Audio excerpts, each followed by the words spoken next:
Opening what? Remarks. Okay, so I like the word remarks. It means it has to be very short. I think one of the key reasons why we do this every now and again is just to ensure that we're speaking to the issues around us, learning from those who know better than we do, and then most times I call it difficult conversation. A lot of us try to shy away from some of these things that, tend to bring this misunderstanding, and because oftentimes we think we know it all or we are very right, but nobody knows it all. I will just give a simple Bible example. Joseph, in all his smartness, thought he was very wise and wanted to just let Mary go when he discovered she was pregnant and he had no contribution. But even in his smartness of trying to do it quietly, he had to take the advice of an angel to say, oh, there is something beyond what you already know. And so for me, it's a clear understanding that the issues of marriage is not just about logic, it's not just about what you think you already know. It's good to listen to the next person. And that's why we come around every second Saturday of the month to talk about specific subjects that when we take a poll, it really matters to people. And this month, we'll be talking about financial conversations in marriage. One of the reasons why we're looking at this is that the last poll we did indicated that financial conversation is one of the things that have been breaking marriages or causing challenges in marriages. So I welcome all of us to this conversation. Let's be open, let's share, let's ask whatever question we need to ask. And my special thanks to people who are joining online. I think COVID has made life a lot easier for us. So I can boast to say today we have two halls that we are using. We'll have a virtual hall and then we'll have a physical hall. And I thank you all for joining and spending your time and data to be part of it. And I pray that this discussion today will enrich all of us. Thank you for coming.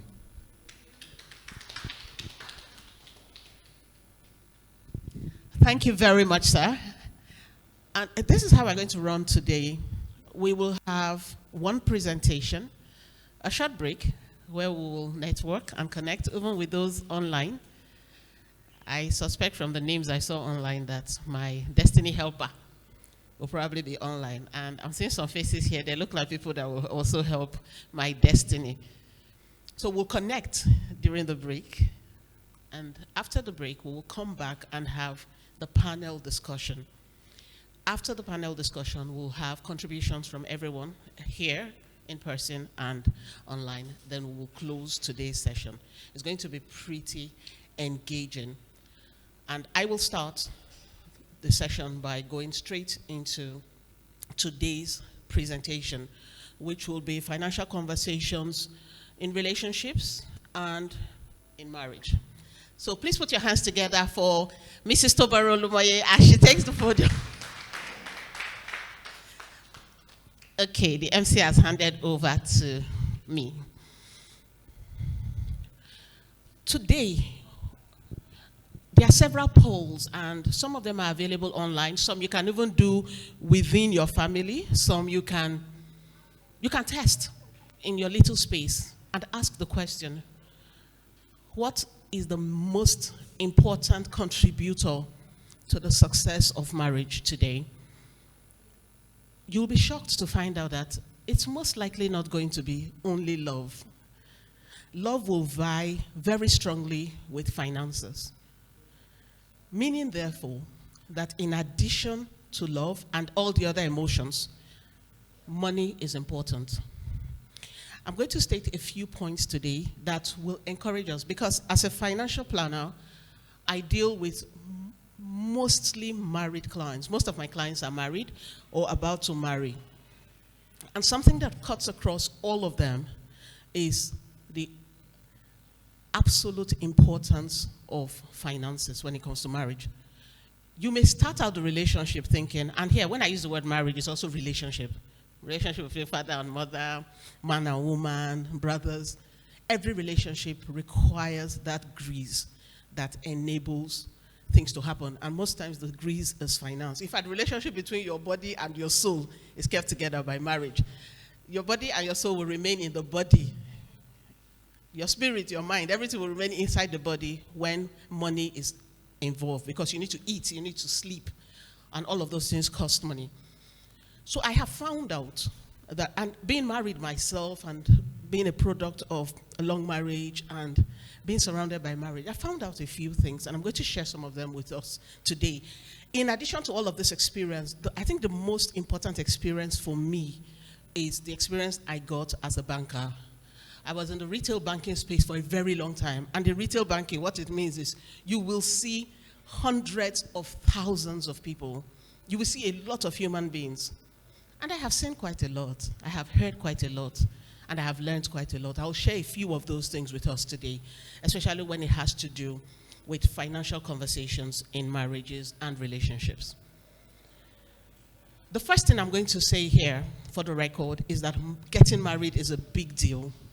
Whether you're in a relationship already or you're already married, once you've said you are going to get married, it's a big deal. It will cost you money. If you are single, there are some decisions you can make on your own and you get away with it. But the minute you decide to hitch yourself to someone else, it becomes a different ball game. So don't trivialize it. I see people going into marriage and thinking that it's going to be business as usual. I hear a lot of comments like, he was not like this before we got married. Oh, she has changed. Everybody changes in marriage. Your finances will change as well. Now, here's what you need to understand, that your finances will be affected materially. So if before you got married, you used to eat 3 square meals, you could go out anytime you liked, you will find out that that's your 500,000 naira salary that was comfortable for you before. The minute you get married, the parties involved in the marriage become very many. For instance, because you have decided to get married, if you are a young man, I like to use the young man example. If you are a young man and you suddenly get a job, and the job is, say, 200,000 naira, what immediately begins to happen? Once you have a job of 200,000, let's talk about this. A young man, what begins to happen? A young man who is 25 years old, what do you think starts to happen? Once he gets a job of 200K, he was single or he's single, what starts to happen? If he's living with his parents, the first thing you hear is what? I want independence first. He will say, okay, I want to stay alone. And the minute he starts to stay alone, what begins to happen? My gender will begin to eye him. And the minute he eyes any of them back, his mother will start to remind him that she wants what? Grandchildren. And if he listens to her and attaches himself to her, his life, that his 200,000 that seemed interesting before, begins to do what? Diminish. Because he will now start getting involved with things that were not his business. House rent, agent, mattress. Once you buy mattress, what will follow? Bed sheet. Once you buy bed sheet, what will follow? Pillowcase, Omo, detergent, washing machine. But the minute he says he wants to now get married to a woman, what starts to happen? Mother-in-law, father-in-law, pikin. And once they born pikin, what happens? Omugo. Things that were none of his business before. And guess what is happening with all of these things we're calling? They're all impacting on what? The 200,000 naira. That is how important marriage is. So marriage is not a joke. It costs a lot of money, and it should be treated as such. The second thing we need to know is that love is not enough. I see a lot of people say love conquers everything, and that's true. But when it comes to finances, love flourishes where there's money. Because when there's money, it reduces the fighting, the irritations. Where there's money, you can buy food. I'm not saying get married because of money, but ensure that your love has money to keep it going. Love is not enough. You must begin to talk about the conversations that have to do with money. The next thing I'm going to say is that love is blind. And I agree. But guess who else is blind? Lady Justicia. The law is blind. You must understand the law. And this is where we don't do so well in this part of the world. Very few of us, if I ask, how many of us read the Marriage Act under which we got married? How many of us? Very few of us. Very few. If you did Bible, just listen. What they do before you get married in church? Marriage class. In your marriage class, how many of you were given the marriage act under which that marriage was contracted? But it is that law that will bind you. You must know the law. The reason you need to know the law is that you will need the law at some point to protect you. Because sometimes, you see this love, it begins to wane. And for those who have been married long enough, the fire of passion usually dulls over time and becomes a warm blanket. It's no longer fire burning up and down. By the time you born 2 children, pay like school fees like 20 years, the fire would have calmed down. And then when that love begins to drain, for some people, the love dies. And when that love dies, they say, okay, you know what? We don't want to continue this contract anymore. Then you will now invoke the law. And then the marriage act will be brought forward to you. And this act is different for different places.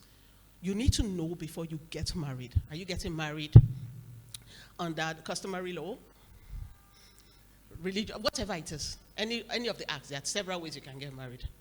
You need to know, because the law, I call her Lady Justicia. Lady Justicia is blind, just like your love. Number 4, before you get married, in fact, while you are still in a relationship, and by the way, it may not just be marriage. What I strongly recommend is that you go on a financial date. I've had a couple of clients, young guys, and most of my clients are guys. Guys are very focused. They talk more about money than women. I've had a couple of clients, real clients, who have had to change their minds about the ladies they would have married after having financial dates with the ladies. I don't know if you heard what I said. They changed their choice of life partner after going on financial dates.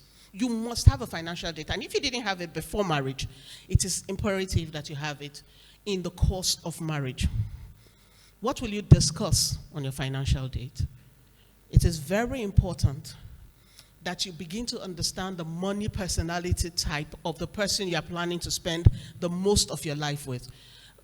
A lot of people like to live to 100 years. And if you get married at 25, it means you are going to spend 75 of your 100 years with this individual. Are you kidding me? Are you ready for that? What kind of money personality does the person have? I hear a lot of women say, my husband is very stingy, he's a very stingy man. If I had known, no, my husband is not it. Then I hear a lot of men say, my wife is reckless with money. She's irresponsible with money. She doesn't know how to manage money. And I'm like, sorry, was this before or after you married her? It was like that, but I didn't know the stinginess would continue. Or you say, oh, I didn't know she was like that. Excuse me. When you took the oath, I don't think there's any exception. For better, for worse, until when he becomes stingy, I will no longer marry. There was no such clause. Because that is so important. It's important that you know the money personality of your spouse. For a lot of people, love is very big. And the love will say, you know what? I love her like that. It's her nature. I'll marry her. I know my husband is stingy, but it's okay. I don't mind his stinginess.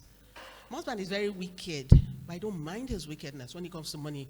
But know before you go in, so that you don't start acting all surprised in the course of the journey.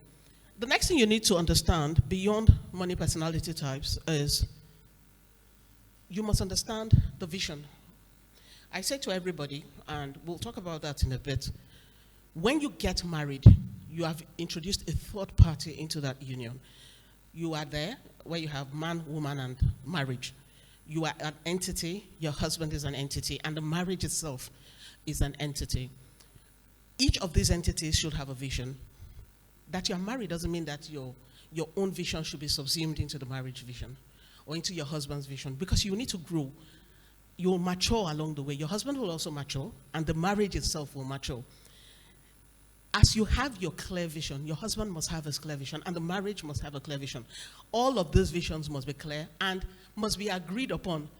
So if you say, oh, in the course of our marriage, we would like to set up a foundation when the marriage is 20 years old. We would like to set up a football team. We would like to build a house in the village. That's a marriage goal. As an individual, I can say, oh, I'd like to have my PhD. I would like to. go on a course abroad. I would like to sail the Mediterranean. That's your goal. We must each have a very clear vision of where you want to go and how you plan to achieve it. Because if you don't do that, what typically happens is you might see only the man growing and the woman doesn't grow. And the minute that happens, the marriage dies. Or you see only the marriage growing and the partners are not growing. So everybody is hiding under the marriage.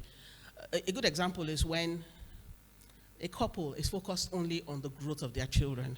When the children leave the house, the marriage automatically dies. So as you discuss on your financial dates, these are some of the things you need to clear up. You also need to talk about debt, D-E-B-T, debt. When I was getting married to my husband, he got married to a banker. I said to him, sweetie, this love I have for you is very big, but I need to know your balance sheet. What are you coming with? And he said, they will say to worry, what is geese for the geese? It's geese for the gizzard. What is good for the goose? It's also good for the gander. As I'm bringing my own, I would like to see your own too. And we both had a not so pretty report cards, but we showed them up. How much debt are you bringing into the marriage? What baggage are you bringing into the marriage? It's important that you know so that there are no surprises. Guess what? You probably still get married, but you get married on a better slate. And I'm going to say something that many men will not agree with. It would be nice if your wife knew how much you earned. It would be nice. And then the argument will start. Please, let's not go there. And the woman, it would also be nice if your husband had an idea how much you earned. Because when they know, they can manage their expectations better. These are the kinds of conversations you should have on your financial date. And if you both agree that you would rather keep it secret, agree. So that down the line, someone doesn't say, you love me, but you don't want to tell me everything. You must also discuss assets. Are you coming into the marriage with assets? What do you own? What do you owe? What are you worth? If you own a house, it's important that your spouse knows. I had an interesting conversation when I used to work in the bank. I had a colleague who had a near-death experience. And the first thing he said when he survived was, so Boridune, I have about 10 million naira sitting in a particular bank. And my wife didn't know about that money. I would have died, and she would never have known. 10 million naira as at 2004 is not 10 million naira today. And I said, why does she not know? He said, it's better like that. It's just better like that. And he didn't even have a will. So the money would have sat pretty on the bank's balance sheet, and that would have been fine. But it's important, if you have an asset, if you own a property, it's important that you share all of that information because the law is going to recognize both of you as one person. So if you are going in feeling like you are a husband, you have a secret, when the law becomes involved, all of those secrets will be exposed and brought to light, okay? You also we are still discussing some of the conversations you should have on your financial date. And by the way, if you're already married, you can still have these conversations. You need to talk about dependence. Who will be your dependents in the marriage? Some people like to carry load. Some people are like that. They like to carry. And then they get married to someone who does not like to carry. I know people who, the minute they get married, they open the door. My brother-in-law's cousin's son, who is schooling in Ghana, came to visit. So the mother said he's in Port Harcourt, but you know their family house is in Kaduna. And I said, why? He can come. He can come and stay with us.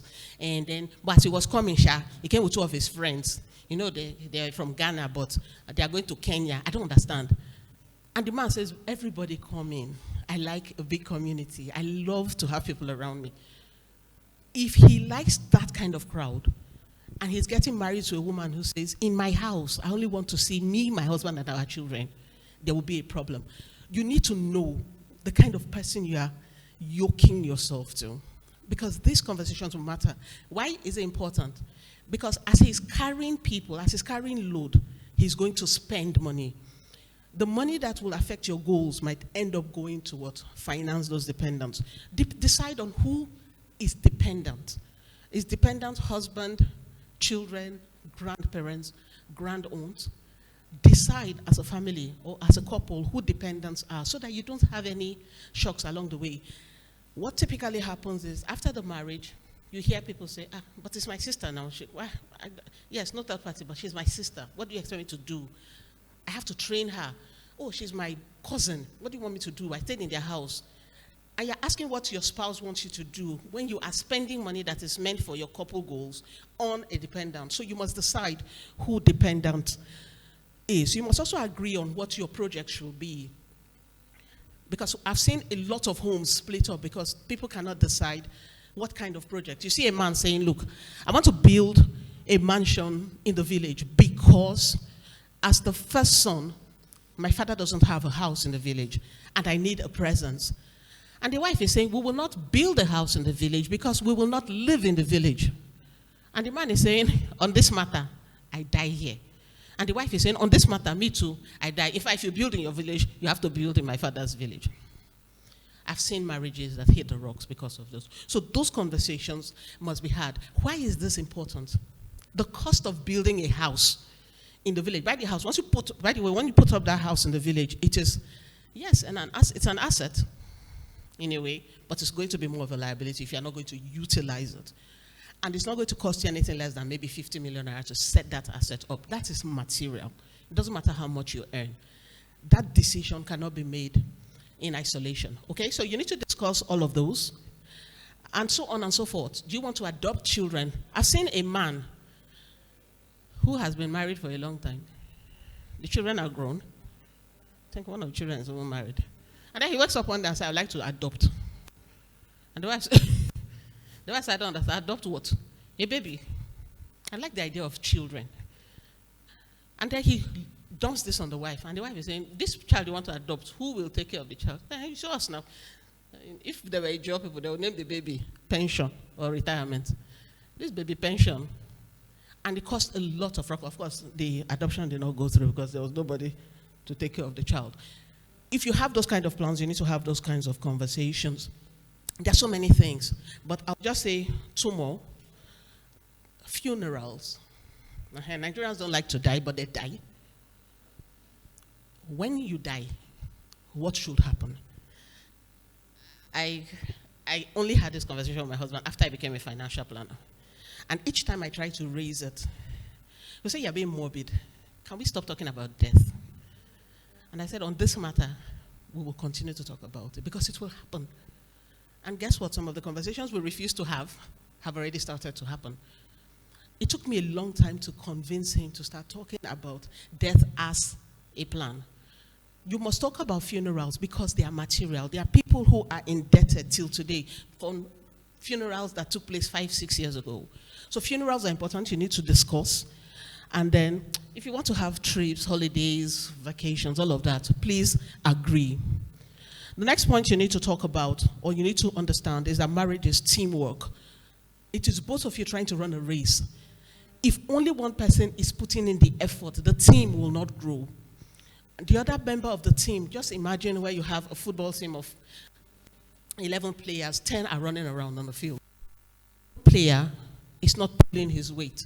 The rest of the team will begin to feel very, very upset because you are undermining the effort of the other team players. And that's what marriage is. Two of you are trying to pull the rope. If one person is not pulling, all of the strain will be on the other person.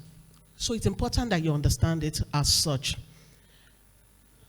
The next thing I will say, and I think that's point number 8, is that you are going to spend a very long time in marriage. You are going to also spend a lot of money in marriage. A long time, a lot of money. And I'll just say a few things. If you look at my husband's baby pictures, those of you who know my husband, we traveled recently and my husband showed my daughter the baby picture. I said, Mimi, who is this? I said, I don't know. I said, that's me. And the first thing the poor girl shouted, Daddy, what happened to your hair? The hair is gone. So if you think, of course I did bother showing her my own pictures when I was young because she won't know who it is. So if you understand that this marriage, this journey you're going on, you're going to both change drastically.